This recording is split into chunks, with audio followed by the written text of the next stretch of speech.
back, everyone. Welcome back, all of you. Please take a seat so we can continue with the program. During our first panel discussion of this Social Innovation Forum, we will talk about synergies and cross-cutting topics with a colleague from the European Commission and experts from the various communities of practice. And we will examine the importance of collaborative approaches and the potential for synergy and innovation across different thematic areas. I would like to welcome to the floor Michael Grosse, the team leader. Please take a seat here on the stage. Team leader at DG Employment, Social Affairs and Inclusion at the European Commission. Having spent the last 10 years working on simplification and audit of the ESF, he's now responsible for social innovation, internal coordination and relation with the member states. Vera Igreja, please join us here, is thematic expert of the COP on social innovation. She's advisor and regional representative at the Social Innovation Mission Unit in Portugal, a government initiative aimed at promoting social innovation and fostering the social investment market in Portugal since 2014, operating as ESF intermediate body. Then we have Luc Zelderlo, lead thematic expert of the COP on social inclusion. He is former Secretary General of EASPD, which is a European network of services for persons with disabilities. And he's also the current president of EMINO, a supported employment agency for persons with disabilities active in Flanders, in Belgium. Ringalia Baltute is lead thematic expert of the COP on material support. She has worked as a social policy analyst at the National Anti-Poverty Network in Lithuania since 2017, and her work rather mainly focused on minimum income, social services and housing policies, as well as reduction of overdebtedness. Welcome also, Ringaile. Then we have Jörg Markovic. Jörg is a thematic expert of the COP on employment, education and skills. He is the expert for vocational education and training and adult learning from Vienna, Austria. Jörg researches and teaches on vocational and adult education and advises policymakers at national and EU level. And then finally, Nadia Sakor. Nadia is thematic expert of the COP on migrant integration. Nadia has worked in education and social inclusion in diverse settings around Europe, as well as in community development and migrant inclusion, enabling collaborative project planning with and for minorities. Welcome, all of you, this beautiful panel. We want to encourage you to ask questions as well. We're first going to talk amongst each other, let's say, but please also keep questions in mind for the discussion with you later on. You will have two possibilities. You can either raise your hand and voice your question. There will be a microphone there, or you can use Slido later on and have the questions appear on the screen here. And because your questions, hopefully a lot of them, will be appearing here, we're going to sit here, not to be in the way. Michael, if I can start with you. My first question goes to you. Again, you're the team leader at DG Employment, Social Affairs and Inclusion. What are your expectations? What do you hope these discussions will bring today and tomorrow? Yeah. Well, thanks Wim for the introduction, and thanks to all of you for being here today. I think it's a great sign of your interest and engagement that you all came to Brussels, or people based in Brussels came here today. What are my expectations? I think Louis put it very nicely in his opening speech, that we foster collaboration, that we find ways to work together. Yeah? And why is that so important? I think it's important because we are talking about complex societal challenges. We're trying to find solutions to these problems, and we have here the experts for the various fields who are very much in each topic, so they will give some examples afterwards about what they are working on, together with you, with the communities of practice. But I want to focus on the complexity, yeah? And by definition, that means that there is no easy solution, yeah? It's not an obvious way to solve these problems, yeah? And that's why we need to work together and bring our expertise together, yeah? And find out along the way how we can define a solution in this context, in this area. And this is what it is all about today. So these are my expectations, that we find a way of better collaborate, of get to know each other, yeah? Of get some ideas of how we can tackle these complex issues. Okay, and can you enlighten us a little bit more on ESF Plus, maybe also? How can the ESF Plus support social innovation? What is the role of ESF Plus and the link with the managing authorities? Yeah, that's a very important aspect, that the managing authorities, who are here represented today as well, because of course Louis put it in his slides, that the funding from the ESF is an important key to finance this experimentation and then the scaling up of solutions. So I see the role of the ESF to allow this, yeah, to create a space, and together with the team from ESFR, to also have this transnational dimension, yeah, which we are living here today. So I think the ESF is crucial, but it's not alone in promoting social innovation. And I'm happy to see there's so much engagement here today, and we can use the ESF to facilitate all of this. Right. The first question we want to talk about is, why is it essential to deliberate on synergies and cross-cutting themes among the various communities of practice and their thematic areas, and how can this holistic approach foster innovation? And I'll come to you, Luc, first, maybe. What are your thoughts on this? For you, I think a holistic approach is also crucial when working on social innovation. Yes, indeed.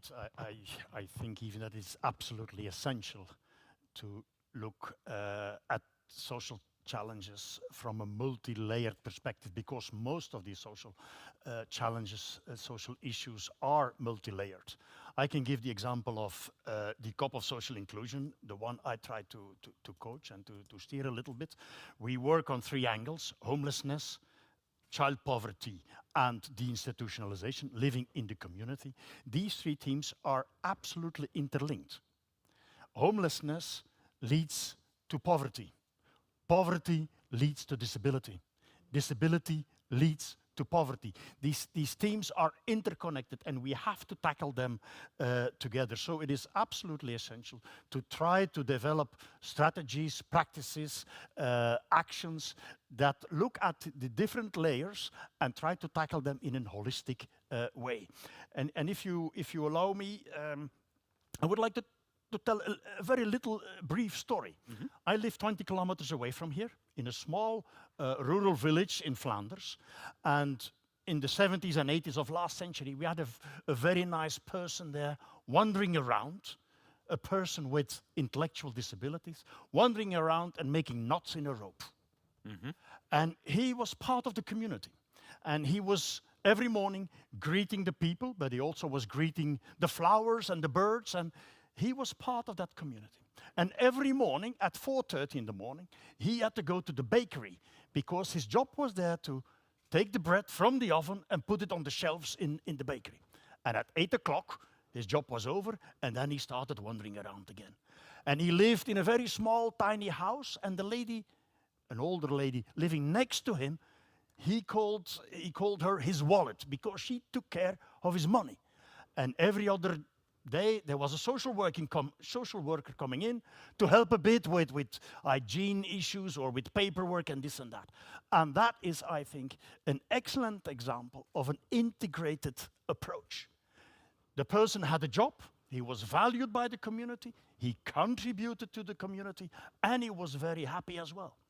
If he would have looked at only one fragment of his life, like he lives in a house which is maybe not 100% hygienic, then he would have been brought into an institution.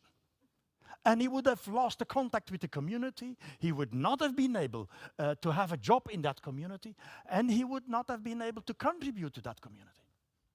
When he passed away, we all missed him in our small little village in Flanders. Yes. And that is exactly what we are talking about here today, I think. These issues are overlapping and we have to tackle them in one go, in one way. So if I translate that story to what we're here for today, looking outside of your own community of practice is self-evident for you. Absolutely essential. Just to give you another example, research is clear, and we have a COP on employment. You cannot go for employment if the person has no home. We see that there is a direct link between these elements. So cooperation between the COP that works on homelessness and the COP that works on employment is essential. Crucial. Rim Gaile, what do you think? How can we foster innovation through collaboration? Yeah, I mean, one of the goals of ESF Plus and the EU is to reduce poverty and social exclusion. But as Luke already said, that these issues are so multifaceted and they have so many complex causes, you know, like from low access to education to health disparities, or from discrimination to low social safety nets. So because these issues are so complex, we must follow a holistic approach, because it recognizes that for us to tackle the root causes, we need to take a comprehensive strategy. And in case of material support, we recognize that material support alone cannot solve the issue, because the ultimate goal at the end of the day is to enable individuals to become self-sufficient and not to rely on material support, right? So then we must invest into education, into integration into the labor market, affordable housing, and so on. But on the other hand, material support is very often the first step towards the other goals, like the labor market, self-sufficiency, and so on. So because we must recognize also that people cannot progress any further, like Luke said, if their basic needs are not met. So we see that these topics are so interlinked, and working together on a comprehensive strategy, I believe that we might find innovative solutions together that tackle all of them at once. So if you focus on material support only, your policy will get stuck there and you won't have any long-term impact without collaborating with... I mean, meeting those basic needs is very important, right? But if we want to have sustainable results, long-term results, we must take a holistic approach and look to the whole picture and address the root causes of it. Jörg, during our first meeting, you told us that you feel that there might be overlapping themes in the different communities of practice, but you see that not as a problem then, you see it as an advantage? Yes, of course. I mean, there are many overlapping issues, not only in terms of topics, but also, of course, in terms of target groups. And personally, I'm very much in favor of an holistic approach, but I think it's often easier said than done. And people also somehow might get paralyzed by the idea that everything is interconnected. Yeah, so this is, I think we need to face that issue. And for instance, it might be good to know that when a butterfly flaps its wings somewhere in Tokyo, we might have 3 weeks later a tornado somewhere in Florida. Yeah, okay, that's good to know theoretically, but practically it doesn't really help us. So I would be a bit more modest actually, and advocating for what you could call a multi-perspective approach. So I think it's very important not just to say we go for a holistic approach, but to say what are the layers exactly we're talking about, what are the dimensions, making the perspectives explicit. To give maybe an example, of a recent collaboration.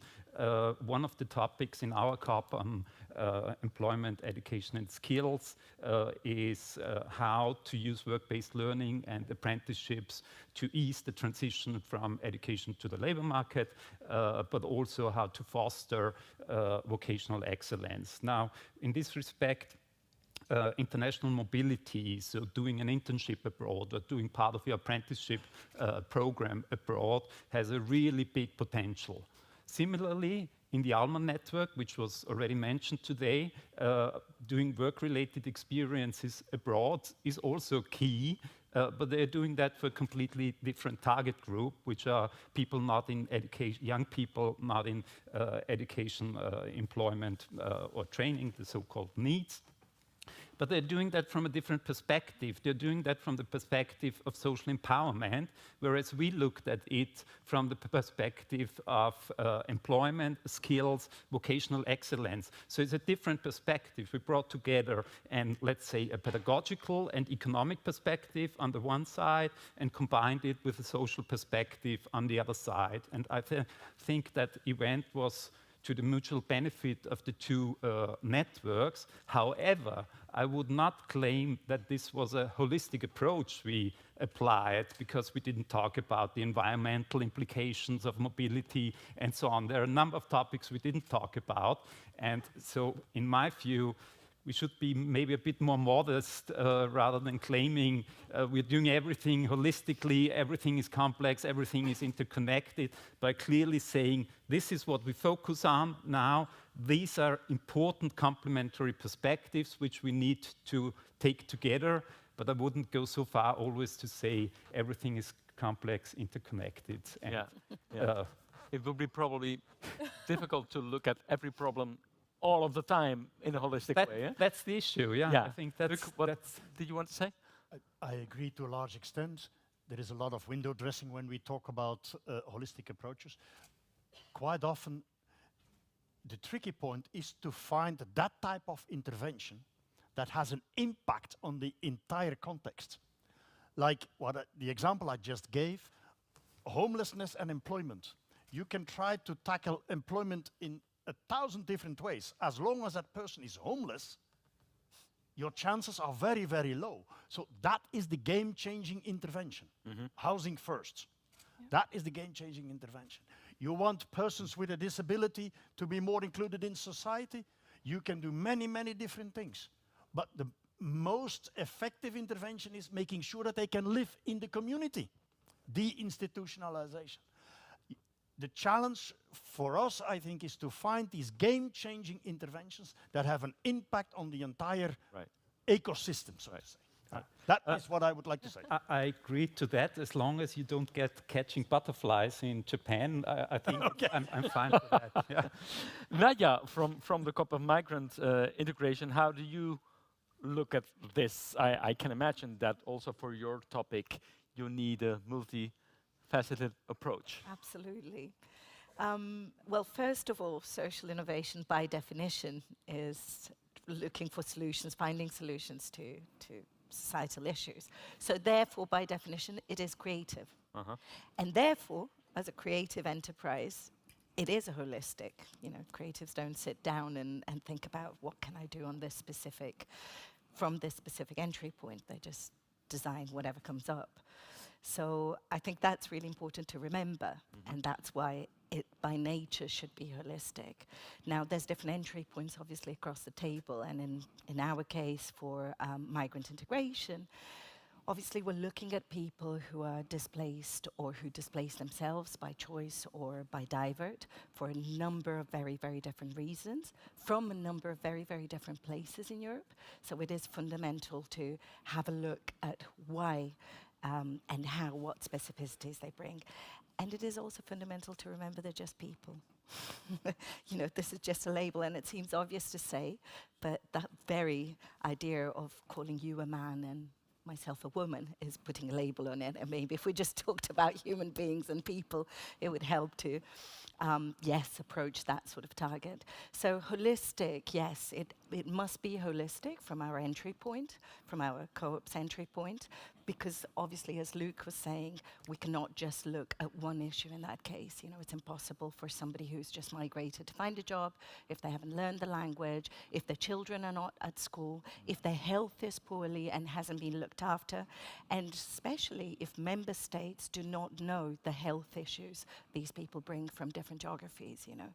So there's a host of different things, housing, you know, you name it. So it must be holistic, or else, well, we're always failing at integrating. And then, as a holistic approach, it also needs to be two-way. This is not just about migrants.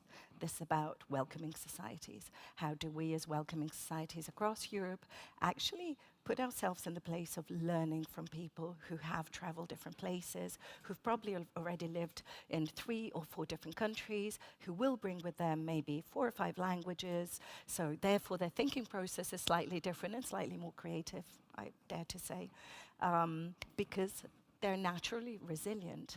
So therefore, just like, you know, people who might have lived outside a built house, you know, solutions have to come in our day-to-day. And therefore, you know, it needs to be creative, and therefore it needs to be holistic. So I think it's quite logical. Yes. Perspective. Yes. Vera, I'm turning to you now.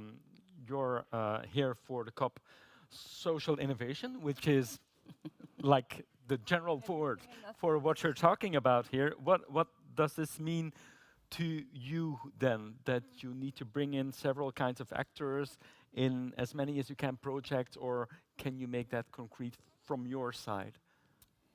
So it's quite a challenge. I think from our perspective, and especially what this community of practices has been doing in the last, let's say, 2-3 years, it's to work on an institutional or cultural change approach. I think we all agree the energy, the creativity, it's there on the ground. I think we all agree that social innovation is something that it's an imperative. We don't question that. I think what we now need to ensure is that we as institutions, and especially ESF bodies, we also need to embed a different way of thinking, acting, and working. Earlier today, someone mentioned it's a new way of working, doing things. I don't think that's the point.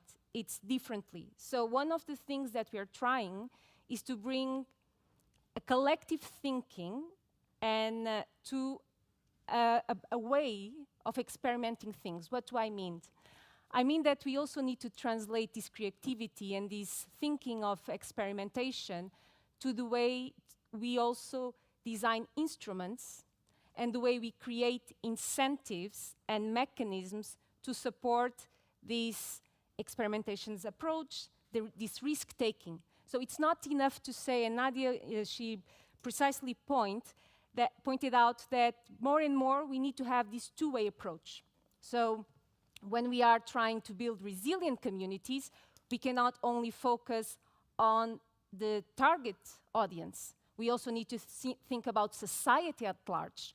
What does that imply? That implies, obviously, this cross-cutting among themes, but this also implies a multiplicity of players and actors involved. And by that, I mean not only civil society. We also mean that we need to involve public authorities from central, regional, and local level, but also private sector. But in order to ensure that, we need to have, once again, systems. And by that, what do I mean? I mean that we need to have institutional frameworks that, even though they say they address social innovation, they need to be translated from simple things like an assessment phase to an evaluation phase. These phases, they need to allow the space for error and trial. They need to allow the space to have larger groups involved. They need to allow what was mentioned earlier today. If you succeed, you can extend, and public policy has the space and the right to scale this out. It should scale this out. It's not an option. It should translate this into systemic change, into a learning process. But then our systems should also allow us, when we fail, to acknowledge that. And also, either way, we should see it as a penalty, let's say, or just the beginning of a new learning phase. And I think what we've been trying to do in the last 2 years and a half is, especially for public authorities, but I think more and more we are trying to, and we are involving private sector, is how can we use a lot of tools that exist already, how can we use them on our day-to-day life? When we are programming ESF funds, how can we simply just adapt the questions we make when we design a call for proposals, or the questions we make in an application form, or the requirements and eligibility criteria we are creating? And I think I can mention an example. I come from Portugal. We were mentioned earlier today, there was the Equal program back in 2000, and it was very much successful because, indeed, it laid the foundations for experimentation to happen. And then, if it was successful, there was, let's say, a validation and a plus to continue. What we are currently doing, we didn't change anything. It was just thinking differently. What we make in our requirements in terms of applications, it requires already partnerships to be visible. We require cross-sectoral partnerships. So it's important from day one for civil society to work with private sector and public sector. That's a given. Then we put as a criteria impact measurement. But again, I'm afraid of a bit of this impact measurements thinking. Let's not make it complex. The only thing we are saying is that it's important to have clear or simple systems to collect data and return this data to society. That's the only thing. But afterwards, it's important to show how the data or the results are contributing not only to the target audience, but as Nadia said, and I'm a complete convinced on this, we need to work towards society at large. And then following up on that, do I understand it well that simplification is also something that can contribute to a holistic approach? Exactly, it's a must. I think indeed, and thank you for phrasing it so well, I think it's simplification, translated, well, simplifying rules, first of all. And once again, as it was mentioned by Louis earlier today, we still are very much focused on execution rather than on the social value that we are creating. And if we want to change our mindset towards creating value, simplification helps. Because then you're not focusing on activities and on those people most in need. No, you're focused on social value at a larger spectrum. Yes, and with that, I agree with Jörg. It's not only about this holistic approach perspective, it's indeed, are we sitting everyone at the table and everyone is taking the lead on their own role to ensure that we are on the ground, but at the same time, we are taking this in a very much more efficient way at, let's say, in this case, at European level. Yes. Michael, I want to ask what your ideas about what Vera just said. That's a coincidence, because I was working on simplification before I moved on to social innovation. There's a reason for your move. And someone in the room said, you can hide, but you can run, but there's nowhere to hide. We'll find you. So it's a big circle. And I was working with Louis together on this topic on simplification on before. But maybe what my takeaway is from listening to you is that the problems we face are complex, sure. And we can tackle them, and we don't know yet how the solutions will look like. But we can do that together. Yeah? And by doing this, and again, quoting from Louis, by involving the policymakers from early on, yeah? which are crucial for changing policies. Yeah? And that's the ultimate goal, to have an impact. Yeah? by involving them. But also here what we have in the room, the ESF managing authorities, the ones who decide on the funding, yeah? But also NGOs, the ones who are on the ground, and to come up with, this is an issue, we have to work on this, yeah? The European level, the national level, the region. By getting all this expertise together, we can tackle these problems step by step, yeah? And whether you call it holistic or whether you call it multi-perspective or so, I think both is valid, yeah? So, Okay. did that Yeah. address your question? Jörg first, and then Luc. Jörg? Yeah. Just another short note on the terminology here. I mean, the only warning I tried to give when we talk about holistic approaches, that it has this sort of notion that there is this one right holistic approach. And I think that's simply not true, because we will always need to debate and see what do we really understand by holistic. Is everyone on board, for instance? Yeah. So these are then the practical questions. And I think the same actually goes with the concept of social innovation. This morning at the welcome speech, it was mentioned that one of the aims here is to get a common understanding of what social innovation is. Yeah, for sure, we need more understanding, deeper understanding of it. But I think we also need to acknowledge that social innovation is an essentially contested concept, meaning like art or like culture, you will always talk about what it is, yeah, and it changes over time. So the debate about it is essential, finally. And that's what we're doing now. That's what we are doing here, exactly. Yeah, but I think it's important to acknowledge. Luc, you wanted to intervene briefly as well? Two remarks. One on what Vera said. I also worked on Equal let's say, a generation ago. And these complex, quite often very interesting partnerships, they also come at a cost. The coordination costs goes sometimes through the roof. I know about some of these projects where you go up to 40–50% of the project goes into coordination overhead costs.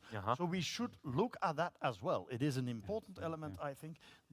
The resources are always, by definition, scarce, so it's public money, we should invest it as good as possible. So that's the first concern, coordination and coordination cost. It is absolutely essential, but there is a cost. Secondly, our colleague from the Commission said we don't know the answers yet. Sorry, we do know the answers. The problem is to get there. Okay. We know the answers. We know that it is better for young people to have the right training so that they can develop and can go onto the labor market. We know that. We know that homelessness is not what people want. Maybe unless a very, very small marginal group. Actually, we know quite well the expertise is there on these social issues. The problem is how to get there. We have international documents. The UN Convention on the Rights of Persons with Disability, for instance, makes it very clear. Don't institutionalize people. Don't segregate people from society. We know what we want. Getting there is a difficult. Yeah. Vera? It's just briefly, and because we were asked to be provocative, so I'm taking that Okay. on board. That's why I do that as We're going well. to brace ourselves now, yes? No, it's just because I wouldn't like us to move from here, and especially because I just remind us we are meeting here under the Social Innovation Plus Initiative umbrella. So this is a given. We shouldn't be talking about social innovation or definitions. And I think we are stuck there for a while now. And earlier today, someone reminded us, let's agree just on common principles. We don't need to apply all of them, but at least I think especially the community of practices that exist and are operating today, they're quite diverse. And indeed, they reveal this combination of players, civil society that has multiple layers, public sector also, and private sector. So I think what we should take it from here is common principles. And then picking up on what Luc said, and now I'm talking directly to ESF bodies because I'm also part of one of them, let's translate this into very practical things like, indeed, simplification is a way forward because indeed it allows us that to ensure that we assume the level of costs that requires, but then let's also try to think a bit out of the box. And what do I mean? We need to foster direct intervention, so meaning targeting these social challenges, but also indirect intervention. And currently, we are not doing that so well or so proactively. Okay. So I think this should be the way forward. Michael, maybe? Yeah, want to react? just very briefly, because I agree with Luc that we know a lot of solutions that work, and housing first was mentioned several times, and we're translating this. But I think the ESF has this big focus on scaling up and transferring, and this is what we're doing when we know a solution works. But it's also experimentalization, yeah? And that's where we don't have the answers yet. So I think it's all, yeah? Okay. And Talking about experiments, I want to come back very briefly to something you mentioned briefly also, Vera, but that was mentioned by Louis as well. Do you agree that we have to learn more from the failed cases, and is that something we don't do enough? Nadia or Rimgaile maybe, yeah? Yeah, I mean, of course. But also, I think what drives us forward is always good examples, you know. And in case of war situation, we had in Ukraine, that was a very difficult situation. But the good practices, I mean, in terms of material support, also was born there. For example, voucher systems. Which was the alternative for material support baskets. But when refugees came into countries, the quick solution for that was to handle them vouchers, for example. And that wasn't done on a big scale before, but now in the ESF Plus, we see that it's very, very common practice, you know. So maybe answering to your question, I think it's important to learn from bad practice, but also to use, you know, bad contexts in which we find solutions also, you know, to solve Nadia, problems. did you want to add something? Yes? I completely agree with Ringaile, and one of the things is that a lot of good solutions are born small scale. Not all of them would work on a bigger scale, and that's also something to bear in mind. It's not, we're not here to force a solution. And also reminding ourselves, social innovation as a concept has existed before the words were invented. I mean, how many people in the room use a post-it note, a sticky note? Can you put your hands All up? of them. Okay, I'm a facilitator, so I use it myself. Sticky note was born the year I was born, 1978. Everybody knows my age now. But it was born because somebody was trying to invent a very strong adhesive, which obviously would have been for a very small purpose. Not everybody used a very strong adhesive, I would imagine. And they did the exact opposite, was create a very, very weak one, which then turned into a post-it note via being a bookmark, you know, marking on a book. In fact, in churches, of all places, to, you know, go back to the page of, I'm not a Catholic, I don't know what you call it, but the official book a priest reads in a church or a priestess reads in a church. So what I'm trying to say is that social innovation existed before we invented the word. It's been there forever. And the best inventions on earth were actually born by mistake. Penicillin, you know, again, another case of something which went bad. It went into fungus and it was going to be thrown away, and it cured probably a lot of people in the room as well at some point in life. So we need to remember that there needs to be enough space for creativity again to invent those solutions, but not all of them. You know, some of them will be world-changing and yes, are obviously worth scaling. Some of them would be worth scaling, but are not necessarily fit for a large scale. Okay. And then there's another point in your original question there, which is, I'm not going to dare ask that question, but how many people in the room are migrant or migrant background?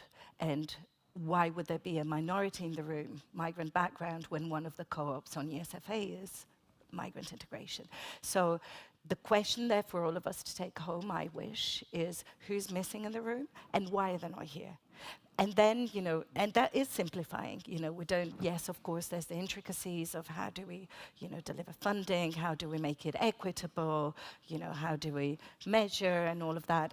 Absolutely on board on all of them. But if we went back to the origin of bit like being human and, you know, learning to collaborate, which we never learn sometimes even with our own siblings at home. So that is a big question. You know, it's a learned skill.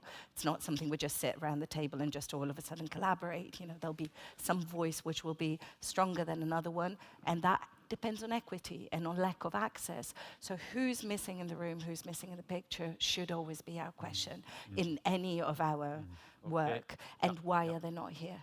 What Thank you for disabled mentioning them that to as well. Yes. Well done. I want to go to a second question I want to bring up, because I think we define what the challenge is when we're looking for a holistic approach. Let's take a look maybe at what solutions can be. So in practical terms, what strategies or approaches can be employed to facilitate synergies and cross-cutting collaborations between you, the different COPs, and their thematic areas? Jörg, may I start with you here? What are your ideas on this? Yeah, well, on the very practical terms, so to say, of course, this sort of meeting, so the Social Innovation Forum itself, I think is key, and I hope we can do that every year, actually, but also having more joint events between COPs, so not necessarily involving all the COPs, but as we did it, for instance, from our COP with the ALMA network, we want to intensify that collaboration next year, so sort of bilateral events, I would say, would be a good idea. And what we haven't done so much yet, I think, is to consult each other in our own programming of events and documents. So this is, I think, crucial for the next year, that we, as among the experts ourselves, consult each other more. And that would consulting each other, does that mean for you taking part in events from other COPs, or can it also be more informal? Eventually, I think it's more about the informal consultation. Once you plan an event, ask for speakers, select cases and so on, so that you ask the crowd, so to say, what they think about, rather than sticking only to your own COP and your own colleagues in the COP. So and what about speaking to people from other COPs outside of events? Just taking contact. Definitely. I mean, I was just about to mention it. I think that we did already for previous events. So we reached out, for instance, to the European Alliance for Apprenticeship, to the European Basic Skills Network. So I think that comes with the topic. So depending on the topic of the event or the activity you start, you need to look out where are relevant networks and communities which you need to involve. So definitely it's not just about the collaboration among the COPs, but beyond the COPs, for sure. Okay. Yeah. Look, what do you think about when you think about solutions to reach this more holistic approach? We'll stick with the term, but we all know what the problem is with it. But yeah. Two, 3 points maybe. First, in addition to what Jörg said, it is indeed important that we work together, but it's also important that we go beyond the work that we do.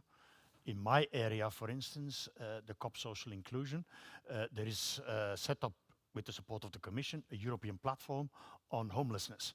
And there is also a disability platform that works on the institutionalization. So we will have to create links and see how we can work together.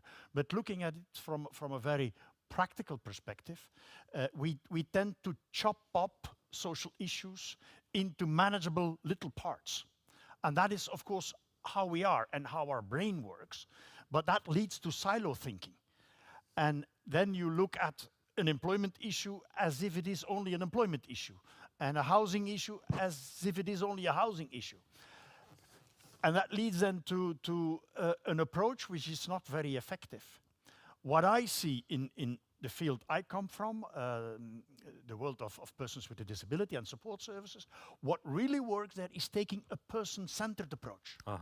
You start from the person, and you approach that person as a person and not as a series of problems. And by approaching also social issues from that end, you have automatically an holistic approach. And how do you do that concretely? Well, first, and somebody already hinted in that direction, I go back to Jefke. Jefke is the boy that wandered around in the village yes. in Flanders. The work around Jefke worked so well because he was always at the table when people were discussing about how can we help you. He was not taking outside, and then the professionals were sitting at the table and discussing about certain things. The hygienic conditions in this house is, he cannot manage finances. He wanders around in the village. Is that healthy, wandering around in the village the whole time? Also during winter, has he an income? He will end up in poverty. So involving the target. Involving the people is absolutely essential, I think. And then with them, you start developing your support system. And that is, I think, the basis of a person-centered approach. When you start from the person or from the family, when it's about family issues, then you are almost automatically led into the right approach, and you will find these game-changing interventions I talked about earlier on. Yes. That is for the very practical approach. Yes, yes, a small intervention maybe from okay, you no before problem. you go on. You wanted to I add a comment? I totally agree, but again, I think it's easier said than done. We tried really hard in our COP to involve the target group in our European events, yeah. But I mean, that's a difficult thing to do, yeah. I don't think a lot of people from our target groups are actually in the room, because you're asking who is missing in the room. Yeah. So when it comes to apply more participatory approaches, I think we're currently, if I look back at what we've done the last year, pretty weak, I have to say. So this is a general critique now to myself and the group. Before I give the floor back to Luc, yes? I just wanted to agree with what Luc said, and I think that involving the target group is so important in so many ways. It's not just about synergies, but about finding the solutions. And I agree that sometimes it's hard, but it's not about bringing them to conference or something like that. But there are many, many different forms. How can you do it? And how to bring their experiences to the place. So could you give us an example, maybe? There are a lot of examples in the national states, in European level as well, and as a national anti-poverty network, we also do that in the Lithuania as well. I mean, we had some projects where we drove to 10 different cities in Lithuania, which may be smaller cities as well, where we brought people experiencing poverty. We brought also people from Ministry of Social Affairs and people from municipalities. And then we used Augusta Boali method, which is a forum theater method. It is very interactive, and people can even play their situations. There are a lot of different ways, and this is also a place for innovation as well, I think. So really hands-on, on the field approach, yes? Yes, Vera? No, it's just picking up on this. I think we all agree that the participatory methodologies, they are there. I think when it comes to us and this forum, I think we should more and more have a clear vision of our role. And our role should be to align policy and practice. We are not going, or we are not here to debate in concrete the way we are experimenting things. But we can use what is happening at micro level to inform policy, or we can use to help us to align common milestones and objectives. This is a very concrete recommendation I have for the future for the COPs. Why don't we have common milestones and objectives? Why don't we consider ourselves, since we all come and we all are very much aligned with this experimentation and innovation mindset, why don't we think ourselves more as a lab? I wouldn't label, if it's a policy lab, I will forget the labeling. But we are indeed here to merge or to reduce this discrepancy between what's happened on the ground and what's happened in terms of public policies. And I think we are quite essential because, and I don't know if in all languages this is understood, but in Portuguese we have a problem because when we say public policies, this often is mixed with political decisions. Let's forget that also too. We are talking about public policy that can indeed enable systemic change. And to a point that Nadia mentioned, when we talk about scaling, again, we all know that some things, they are meant to be micro, local-based, really experimental all the way along, but they can still inform. And I think our role should be that one. And for the future, so another provocation, I think this lab should inform in a better way the way we design a grant scheme. For example, everything that we are saying here, it's a question. Is it informing the grant scheme that ESFA and the Social Innovation Plus initiative is doing? It's a question. It's an open question. And I think we should, as the gatekeepers and all the participants, we should be accountable for that. Do we have common milestones? Do we have common objectives? Are we informing this change? And I'm not sure if we... Okay, question mark there. that. I'm going to return to Luc because you talked about the person-centered approach, but you had one or two concrete, points you want to talk about, other points you want to talk about, yeah. First, maybe in reply to how to involve people from the target group, the methodologies are there. We should not do it in a tokenistic way, like this type of conferences, I'm not sure. But co-creation and co-production, we have these practices and we know how to do that. How you involve people and how you allow people to keep the steer of their support systems in their own hands. So we have that type of knowledge and now how I think, and we should be careful, and I will provoke you a little bit, Jörg, when you say, I agree, but my Irish friend always said, yes, but means firm no.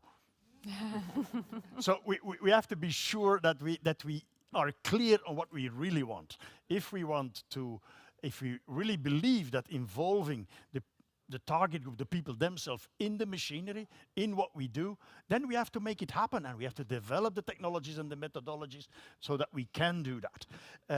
I can give the example from the Supported Employment Agency from Flanders, EMINO, that I chair, as you introduced me. We have 250 job coaches in Flanders, and they support people with difficulties to find their way into the labor market in a very person-centered way. They know that it's not only about looking at the lack of skills to do a job, but it's also about social skills. It's also about the wider environment in which they live. And by focusing also on the not directly employment-related aspects of employment, you are more successful. And that you can build into your organization. And I fully agree with what Vera said. It is, I think, perfectly possible to build that into the ESF Plus machinery so that in calls we facilitate this type of approaches. And then it's up to us, I think, together with you, there is so much knowledge in this room, together with the managing authorities and with the stakeholders here, to design the right machinery that provokes that type of results, that triggers that type of outcomes. Nadia? I'm very provoked, Luc. That was my intention. So let me use to SIM example, to social innovation match platform example, and if you haven't been on it, please do, and have a look at what's going on. And I will use two specific examples to talk about courage in one sense and trust in the other sense, which I think are two key elements for collaboration and co-designing. So one of them, and I don't want to get the names wrong, one of them is the Intercultural Assistance Program, which was ESF funded in Czech Republic. And it is actually very similar to something I've seen in other geographies, including Portugal, whereby for people from migrant communities, of the most sort of evident migrant communities within that society, were included within a municipality staff. So staff of the municipality includes 4 people from 4 different backgrounds, a number of different languages, to help facilitate attending people who go to the municipality. Now, if you read it up and if you read the description, it's wonderful. It talks of intercultural competences. It talks about how they mediate with other municipality staff to be able to better service people who go there who speak other languages. To me, it takes courage. And I've been in a situation where I've managed programs and projects before where I've tried to employ people of different backgrounds. First issue, language. What language are we using? You know, how many people in this room have English as a first language? It is most certainly mine, so I'm in a very comfortable position when it comes to language. But then when you have to fill in a form where it says their nationality, well, I'd be one of those people who has trouble filling it in. Migrant background, very different countries of living. How do you ask for nationality when you've got a number of access problems? And I would imagine it would be the same for somebody who doesn't have a house. And I know for a fact it is very much the case if somebody has a physical impairment or a psychological impairment of some kind, being dependent from another adult maybe who might not be of the same background. So, you know, I could go on the access barriers to be able to sit at the same table. Now, those people need to be in the design of the actual program. Why? Because obviously, if I come from a different background and a different language set, I would have a different thinking scheme when I go into a program. So in most cases, I would struggle to be on a program which is probably EC designed, sorry to point fingers, and it's not my intention, but actually who is designed by a majority when I'm part of a minority who will speak a different lingo, not necessarily a different language, but a different standard of language, a bit like in the university world, in the academic world, and I'm very fascinated by it. Sometimes the language is too complex for somebody who hasn't got that level of education to understand. So they're producing this knowledge nobody can actually consume in society beyond academics.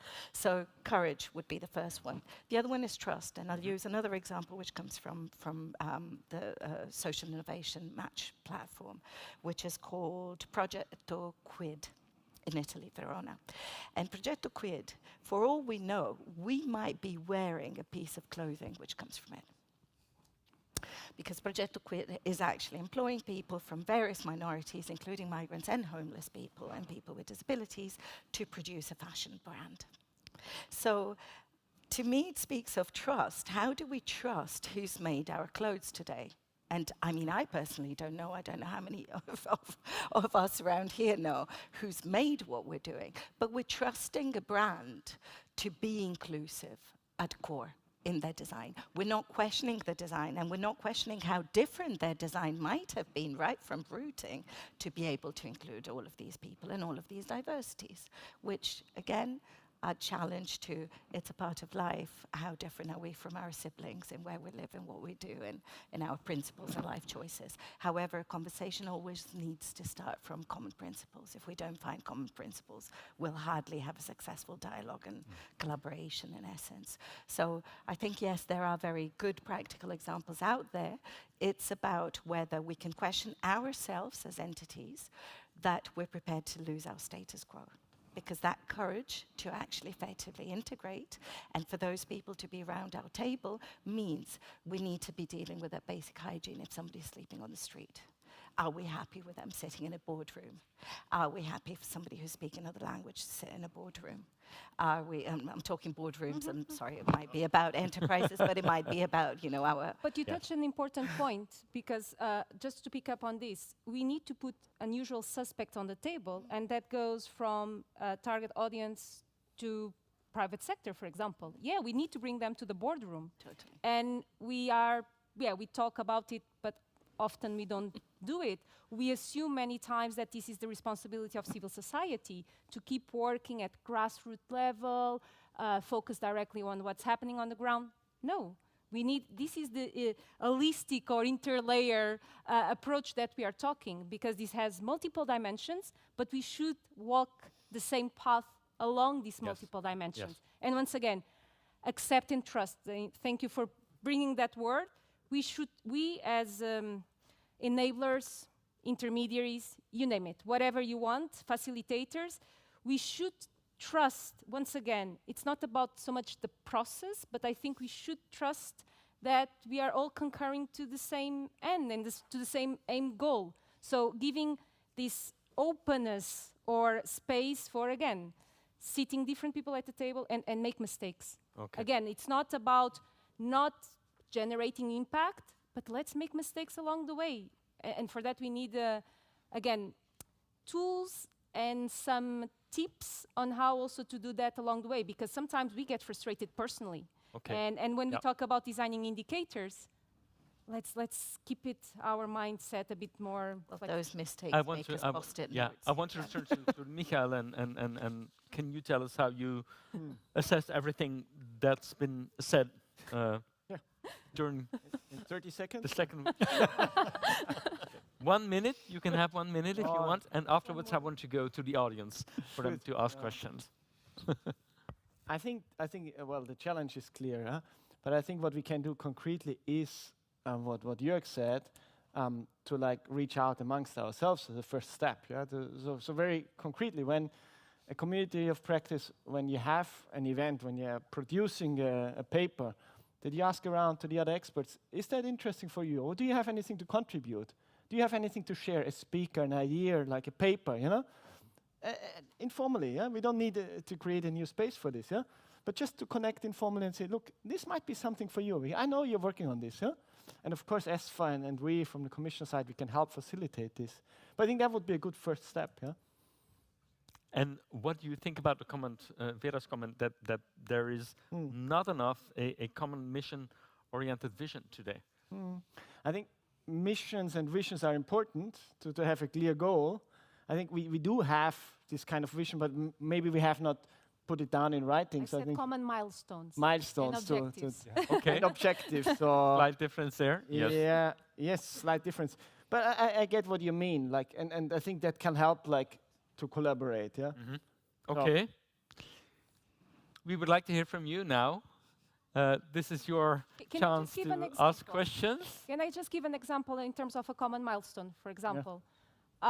We are working towards having national competence centers for social innovation at member state level. Perhaps, you know, within this open forum, we could all start aligning thinking to the workflow of this national, I don't want to say entity, but to this national way of working. So I think all the other COPs should also be aligned with this initiative that is going on at member state level. This is a good example of aligning a milestone, for example, or an objective. That's a concrete suggestion.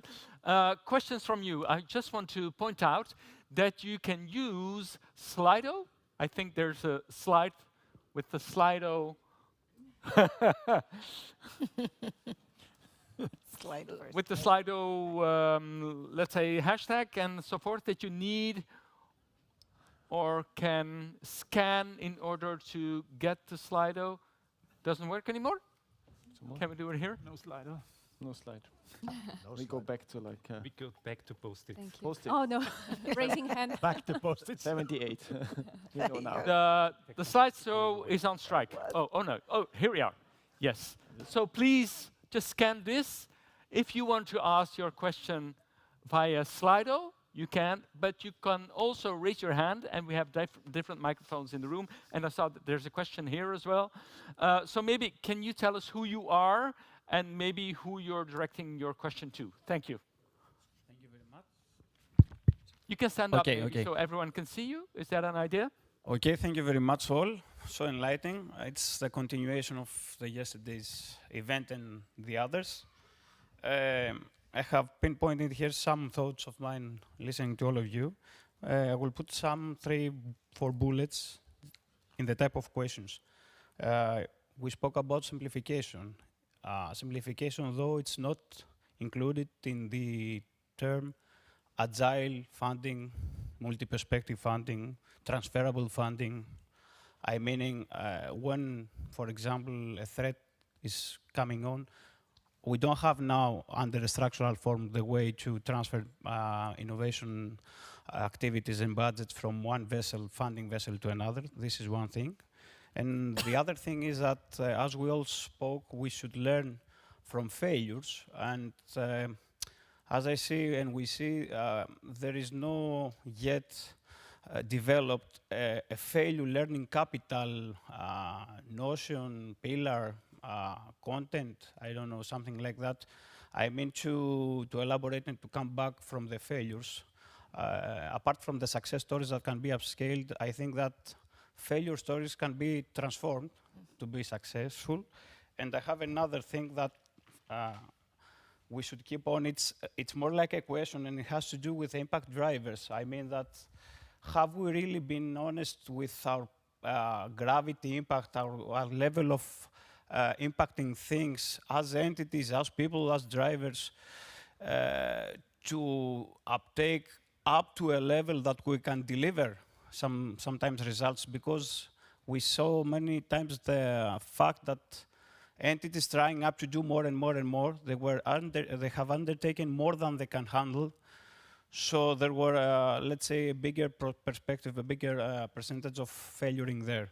So it's like questions / thoughts for food and thinking and discussing. Thank you very much. Okay, a lot of thoughts in the remark or question. Who wants to follow up on that? Michael, yes?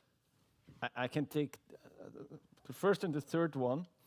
The first was about emergencies popping up, and I believe the structural funds are more meant for long-term response to these needs. And I believe that we from the Commission have done a lot to react to emergencies over the last years when we're looking at the COVID-19 crisis and also the war in the Ukraine, by providing a lot of flexibility and extra funding in very quick time, and Council and Parliament were quick to react on this.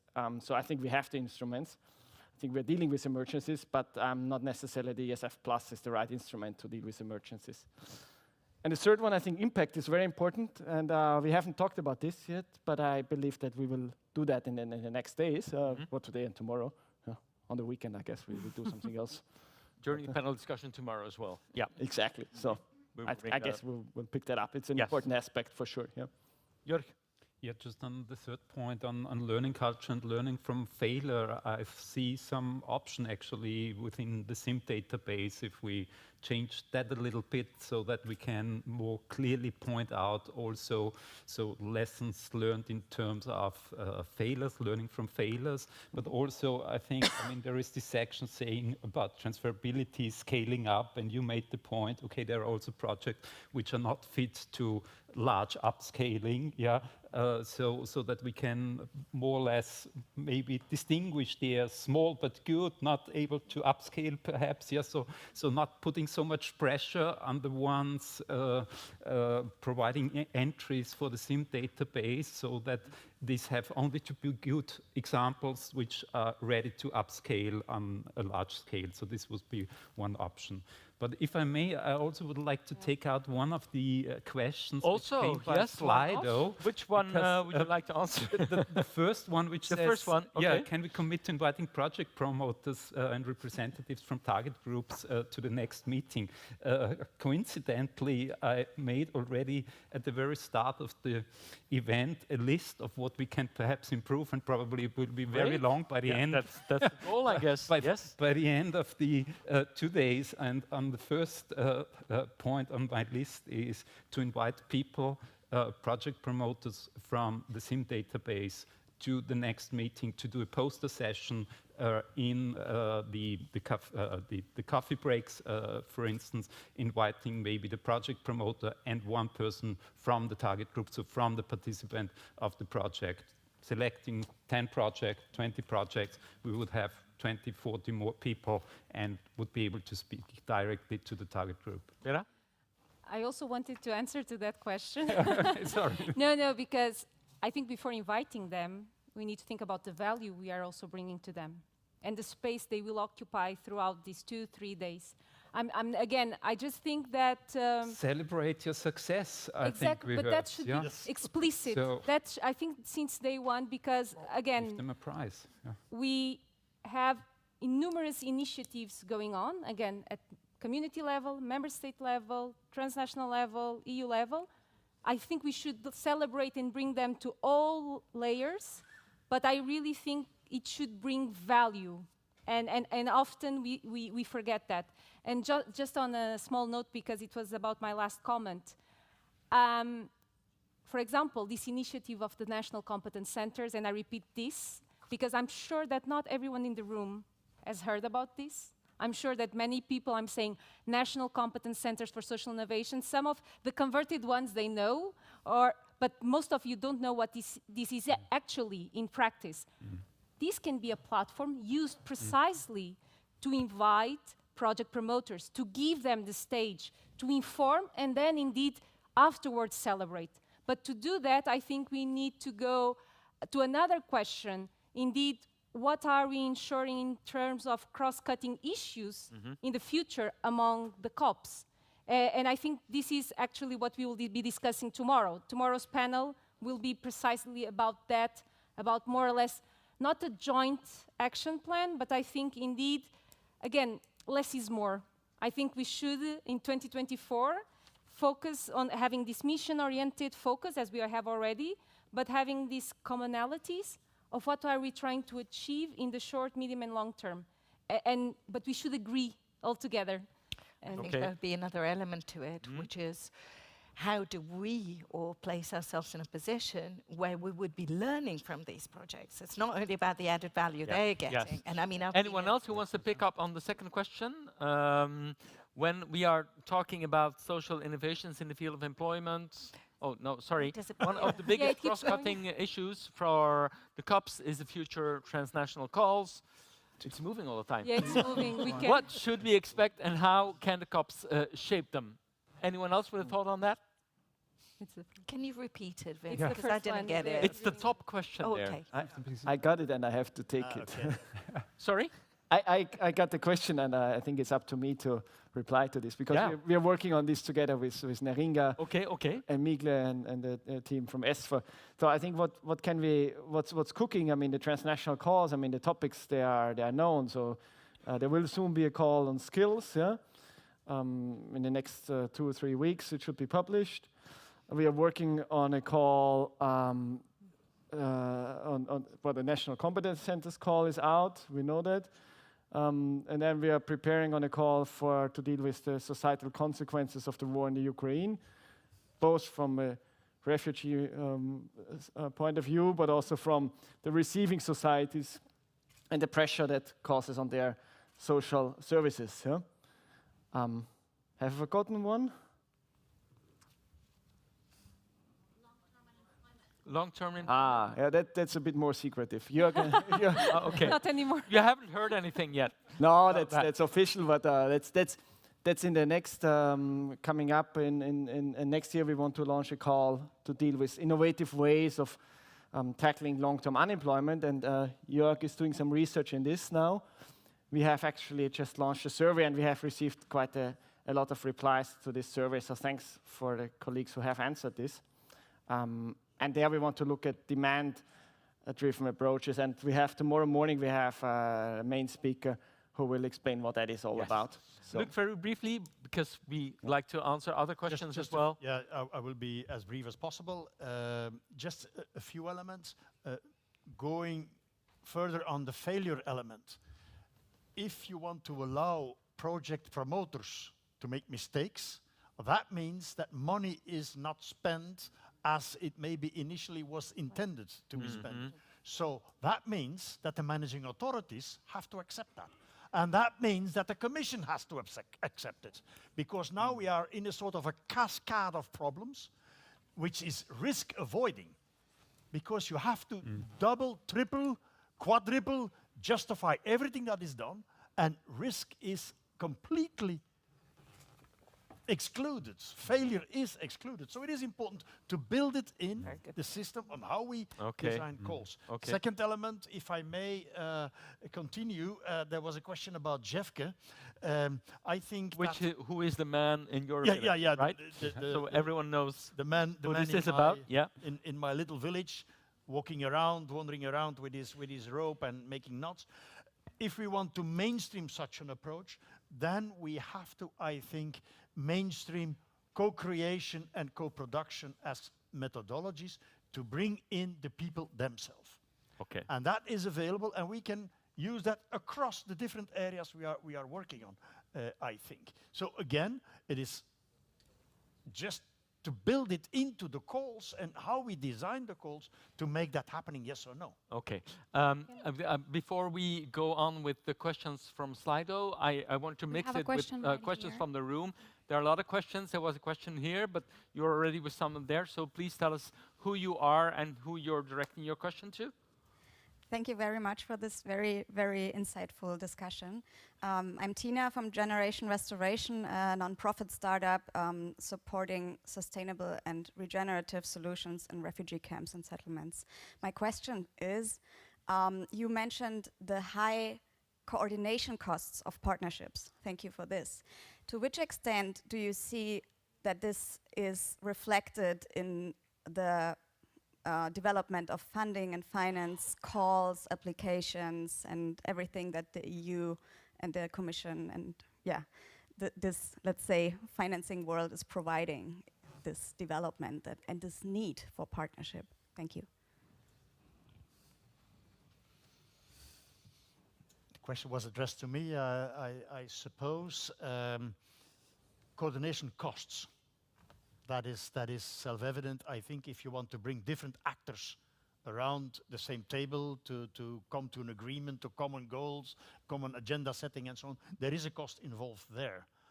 What I think is that we should, again, build into the calls as a separate cost element this coordination, this partnership work that we have to do.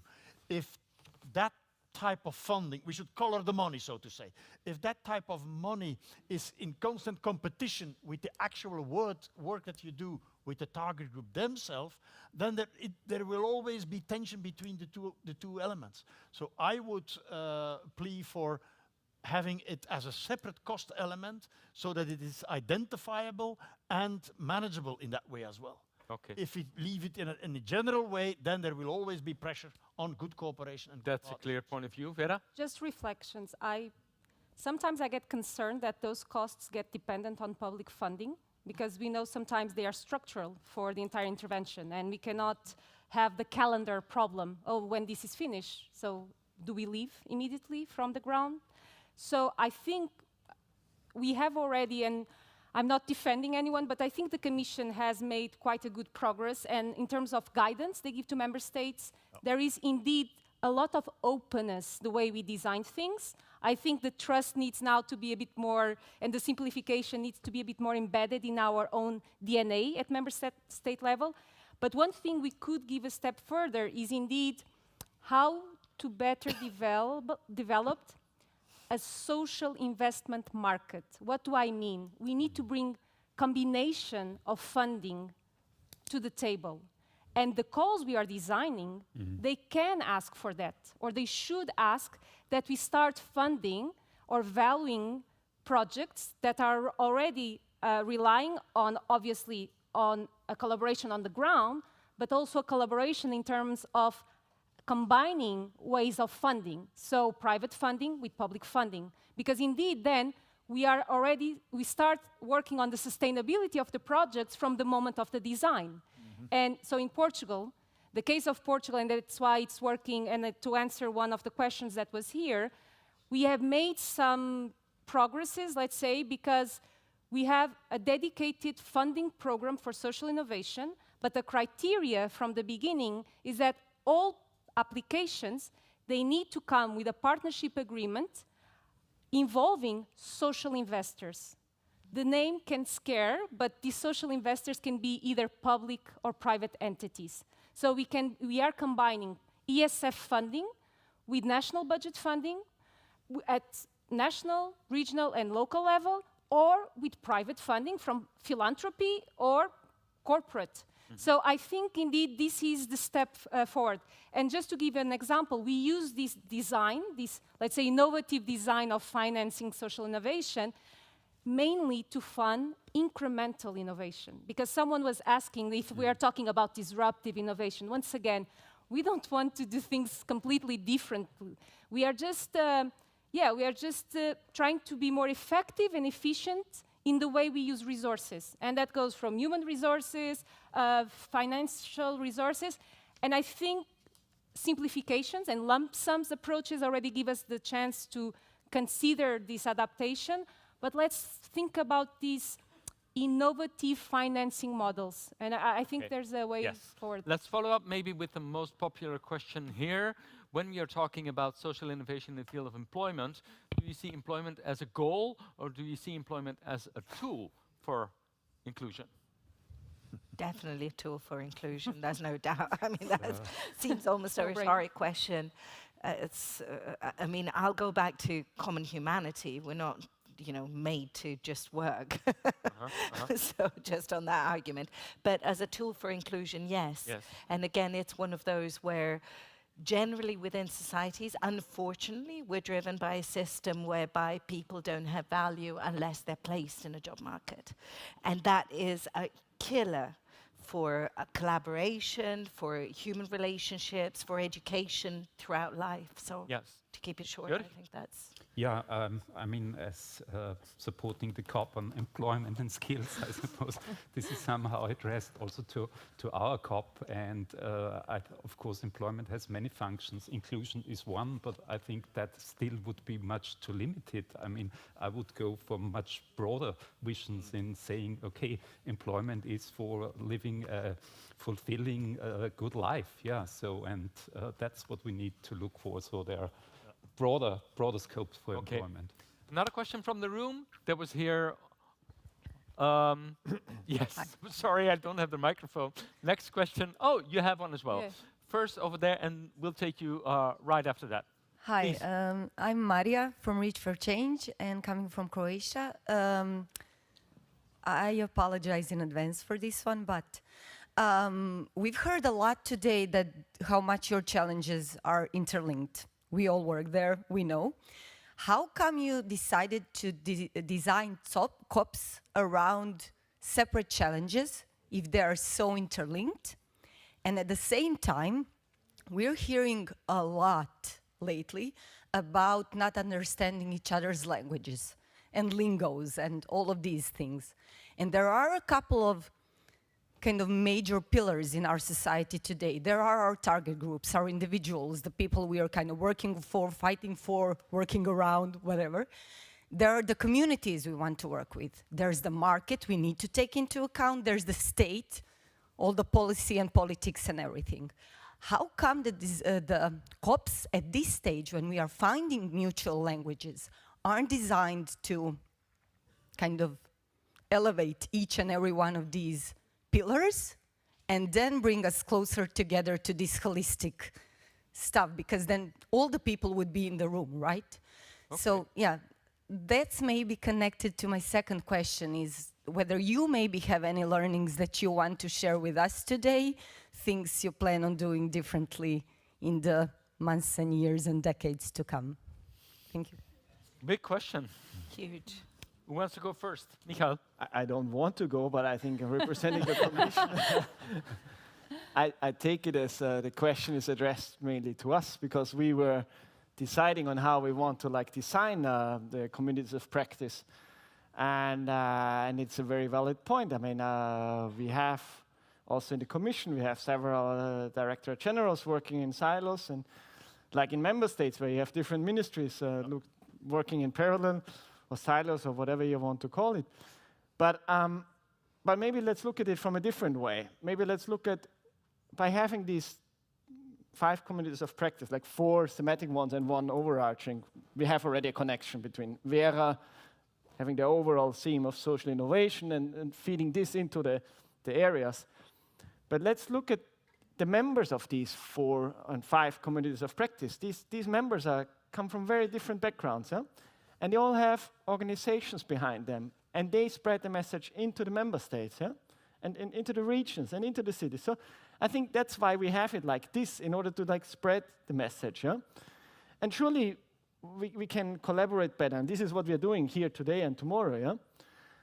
But we depend on you all, yeah? And that's why I would also invite you, I don't know if you're an active member of one of the communities of practice, but to be there and contribute and share the message, yeah? And tell your colleagues in Croatia, then be active, be involved in Europe, because you can shape our reality. Yeah, I totally agree, and I think that the COPs bring together people with expertise in concrete field, you know, and also in case of material support, for example, we have a lot of very specific challenges, you know, when it comes to material support. There are challenges like transportation, you know, or logistics or something like that. So when we talk about details, we have to be, you know, more specific, and that's why it's important to have the space to discuss about it and to tackle these challenges. But I think, as we talked so many times today, it's important to have a holistic approach. So I think that we can do some things additional in our groups. And for example, today we will also, in a workshop, we will talk about accompanying measures. which are supposed to promote social inclusion of material support recipients.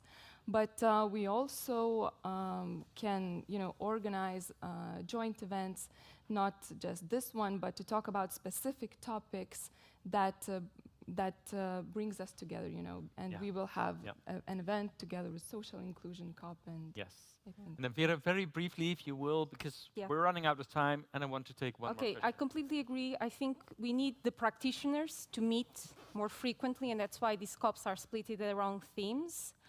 I just think there is it seems to be a huge gap between practitioners' level of work at COP level and then what we are talking about here, which is system change.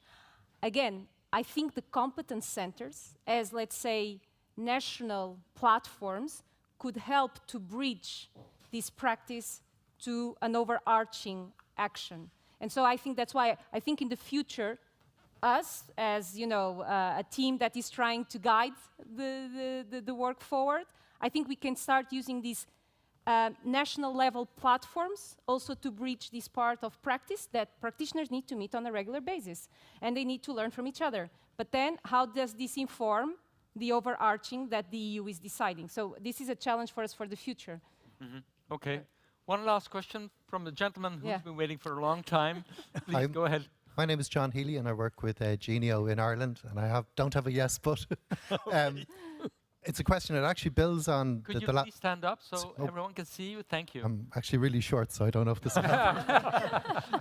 But it's a question for the COPs outside of the social inclusion COP, and it builds on Vera's, I suppose, last point, which is looking to the national competence centres. If you could specify one or two competencies, perhaps given the time constraint, one competency that you wish that they would build in, what would it be? Like we heard this morning from Louis about innovation around adaptation, or kind of the implementation challenges and implementation around experimentation, which I think fits nicely with the discussion that you guys had in relation to we know the answers, but we don't know how to implement them.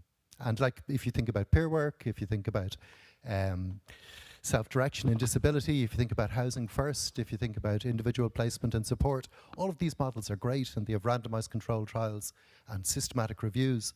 But really, oftentimes the challenges relate to implementation. Looking almost from a selfish perspective at the national competency centres, from where you sit, what would be the one competency that you'd want those centres to develop? Interesting question. Nadia. Well, I've got to say, I'm not working for a specific enterprise before somebody thinks I'm trying to get new business for myself, but diversity management.